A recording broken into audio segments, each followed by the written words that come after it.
Hey, in this video, we're going to talk about pricing. We're going to cover all the things that you need to know when you're considering pricing to make sure, number one, you're maximizing the potential of what you could earn, and number two, that you know how to consider the core elements of pricing, a few of them that most people miss. There's 5 things that we're going to cover. Let's get into it.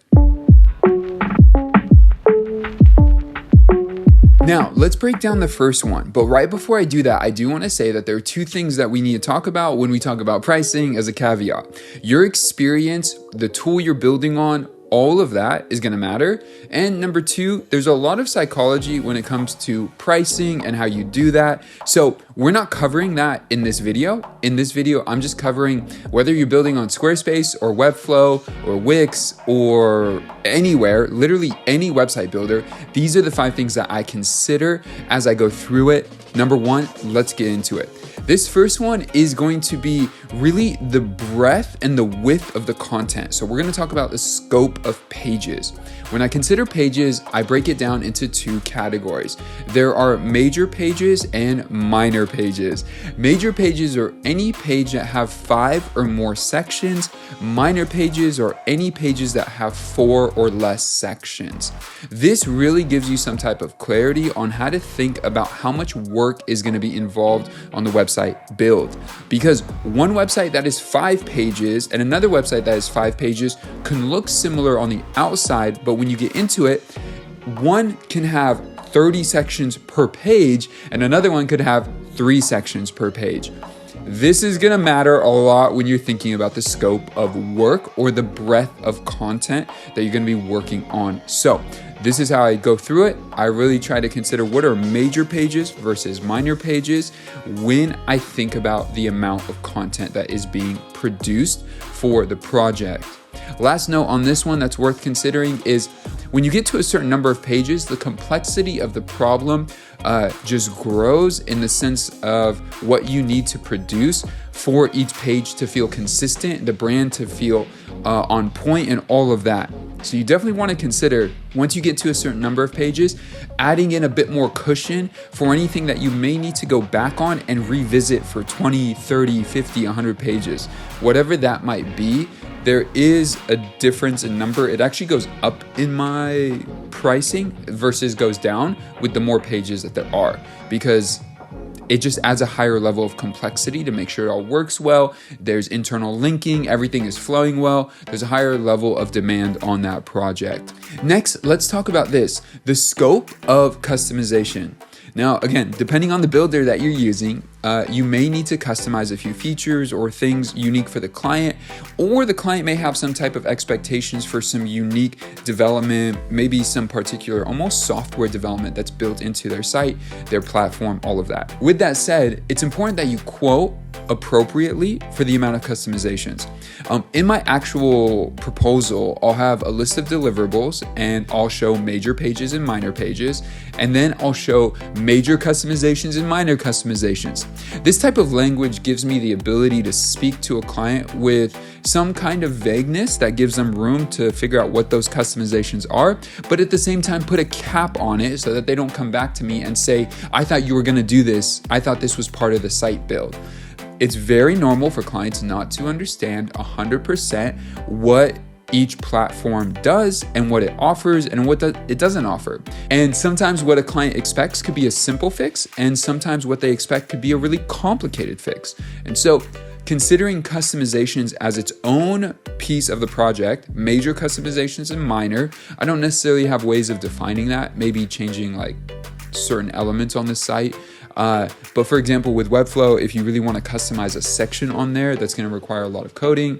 Well, that's going to look a lot different than just the fact that you can customize certain sections to feel really unique natively in the platform without coding. So considering what those customizations may be for your clients is important as you consider pricing. Now, we're going to get to the third point, but right before that, you may be saying, David, I want to know the actual numbers.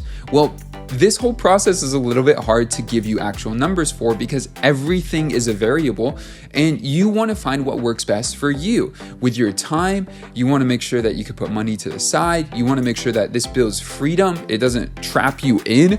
There's certain things that you want to make sure that you vet as you take on a project. I usually vet projects not based on specifically the workload, which we're talking about. That's an important part of it, but making sure that that workload is doable in my life and the schedule I want. So it's more so based on the freedom I want in my life than it is based on the specifics of the project. A dream project could come that's worth hundreds of thousands of dollars, and that could be really cool, but it can maybe consume my life or just take away all my freedom where I'm trapped behind my computer for the next 5 months. And I don't necessarily want that. So I do consider the freedom I have as I set pricing. So is this $2,000 project worth the price and the freedom that I want in my life? This $20,000 project worth the freedom that I want in my life? All of that is worth measuring against as you consider these things. And so this is how I price projects from $0 to $25,000.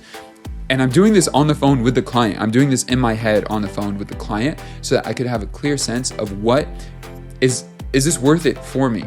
And all these things are going to be measures of that. If it's a lot of pages, a lot of customizations, and a lot of other things that we're about to get into, it might not be worth it. Even if the price tag is there, it just might not be worth it. So let's get into number 3, which is scope of design. When I talk about design, more so here, I'm talking about graphic design, whether you're creating graphics or say brand guidelines. If you're defining the fonts, the colors, the hierarchy of all of that, if you're doing that for your client, for their website, that should be part of the conversation, especially if the client is looking for a very sophisticated website. Very sophisticated websites don't just pop up out of the blue, and they don't pop up out of the blue for free. Unless you're a web developer and you know what you're doing, you know what you're looking for, developing a very beautiful brand from H1 tags all the way down to like your smallest text on your website, buttons, form fields, all of that stuff is going to require a lot of knowledge about fonts, color, and hierarchy, and a lot of other things. So you want to consider what level of execution the client is expecting versus what level of execution that they've already provided you with. Now, number 4, this is really not about website design, but this is so important. When it comes to designing a website, it's not just about the look, the feel, the design, the pages, the customizations, not just about that. It's also about the client specifically. If the client is a multi-million-dollar corporation, $100 million company, and they need a website, that's a whole different client than someone who's just launching something brand new for the first time. But then again, if they're launching something that's brand new for the first time, but they're launching it to people who have to let's say a capital partner who's going to be investing tens of millions of dollars into their business, well, it's important that they have a really nice website. So when it comes to client management, I consider the client where they're coming from, the actual website being built. And number 2 is their expectation and demand on the project, which could be timeline, but it's also just back and forth. How much are they going to ask you about things, message you about things, and all of that? That is something that is really a big deal when you work with clients, and how they go back and forth on all these little details to make sure that you are covered in every regard. Because if they're going to be hitting you up at 8 a.m. and 8 p.m. every single day for the next 3 weeks, you want to consider that in your pricing so that you don't feel overwhelmed or burnt out or overstretching yourself in the process. Which leads us to our last one, and this one's really important as an overall encompassing piece in this conversation, which is the scope of executability. If everything's super custom and there's a ton of content, and even though they might have the budget for it, is this something you're going to be excited to execute? Sometimes it's just not exciting to execute some of these projects. They get really big, they're really demanding, they're a lot to take on, and sometimes the client doesn't know what they want as well, and there's some confusion there, or they're going back and forth a lot. With all those things in mind, you really want to consider what makes the most sense for the actual price that you're going to charge.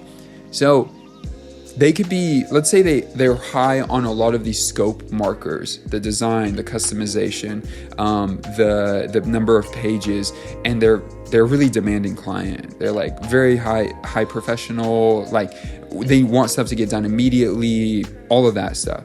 But then their budget's really low. This is very much an indicator for you that this is going to be a very difficult client. It just like in those terms, the expectation is through the roof. The budget is very low. It's going to be a difficult client. I never bet on the future. I never bet on exposure. Never bet on that. Personally, I never bet on that. If it's worked for you, leave in the comments below. But I never bet on those things because I haven't really seen them come to pass. So you want to start to gauge these things by this last measure, which is the scope of executability. If I were to do this, if I were to start today, maybe I just had base content from the client. Do I feel like the site is going to be beautiful, gorgeous, and like top level, and they're going to get what they're looking for? That's really the question being answered here. Are they going to get what they're looking for? If they gave me the base content to get started, the logo, those things, would I be able to execute at this and get them what they want? If you're looking at it and you're like, this doesn't really fit, it doesn't really feel right, that can be a complicated piece that you want to either scope for, or you want to just reconsider and say it's not a good fit. So I always consider that. Sometimes when clients come to me and their client management side seems a little bit high and the executability seems a little bit vague, I quote a little bit higher intentionally, knowing that it leaves margin, and it also shows me if they really want to meet the expectation that they're trying to set. If their budget doesn't meet that, then it tells me clearly they're not in line, or they don't understand fully what they're trying to get in this project. So you could see here really quickly and easily, just by using these 5 factors: scope of pages, scope of customization, scope of design, scope of client management, and scope of executability, you can really get a good gauge for a client. Now, in the next video that you'll see somewhere up above or down below, I'm going to talk through the details of how to consider these things in a phone consultation with a client, because I go through all 5 of these in my head. I might not necessarily ask all these questions, but I do go through these 5 as I'm considering the pricing conversation with a client. So in the next video, click that link up there and you'll be able to watch that, and I'll see you guys in the next one. Peace.